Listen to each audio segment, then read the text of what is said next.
Bremen town musicians. Once upon a time, in a cozy red barn, lived a donkey. He had worked hard his whole life for his master. Now that he was old, his back was tired and his steps were slow. His master decided he was no longer useful and planned to sell him. Hee-haw, the donkey brayed sadly to himself. But then, a new thought sparked in his mind. My voice is as strong as ever. He decided to run away to the town of Bremen. He would become a famous musician.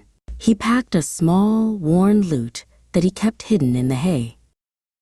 As he trotted down the dusty road, he came across a hound dog. The dog was snoozing under a shady oak tree, but even in his sleep, he looked very sad. "What's the matter, friend?" the donkey asked gently. The dog sighed a long, sad sigh. "I'm too old to chase rabbits," he whimpered, "so my master has no more use for me." "Nonsense," the donkey declared with a smile. "You have a fine, deep bark. Come with me to Bremen, and we'll make music together." The dog, whose name was Buster, wagged his tail for the first time in a long time. So Buster joined the donkey on the road. Before long, they saw a ginger cat perched on a fence post. She looked very gloomy, staring down at her paws.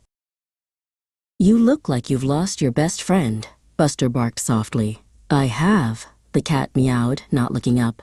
"I'm too old to catch mice, so my mistress wants to give me away." "That's no way to treat a friend," the donkey said kindly. "You have a lovely, high-pitched meow. You'd be perfect for our band." The cat, who was named Marmalade, finally looked up and purred.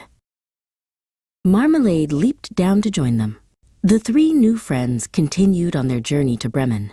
They made a cheerful noise as they walked along the path together.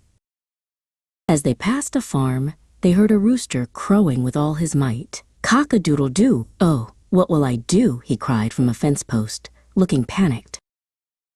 "What's wrong?" Marmalade asked, tilting her head. "The farmer's wife is planning to turn me into soup for dinner tonight," the rooster wailed, flapping his wings in a flurry.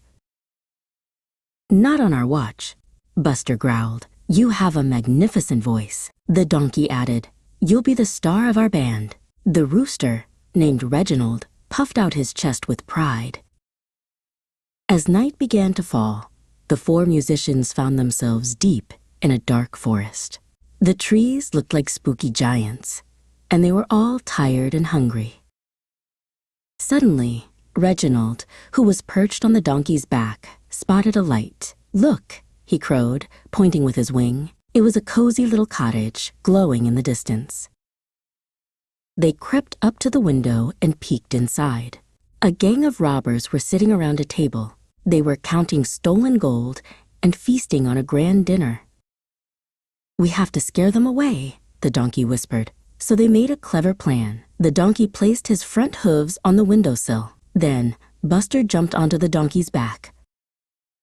Next, Marmalade scrambled onto Buster's back. Finally, Reginald flew up and perched right on Marmalade's head.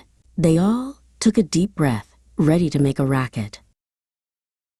They let out a tremendous noise. The donkey brayed, Buster barked, Marmalade meowed, and Reginald crowed. The robbers thought a monster had come and ran, screaming, from the cottage. The four friends cheered and went inside. They ate the delicious dinner and found cozy beds. They loved the cottage so much, they never went to Bremen, but stayed forever, making beautiful music together.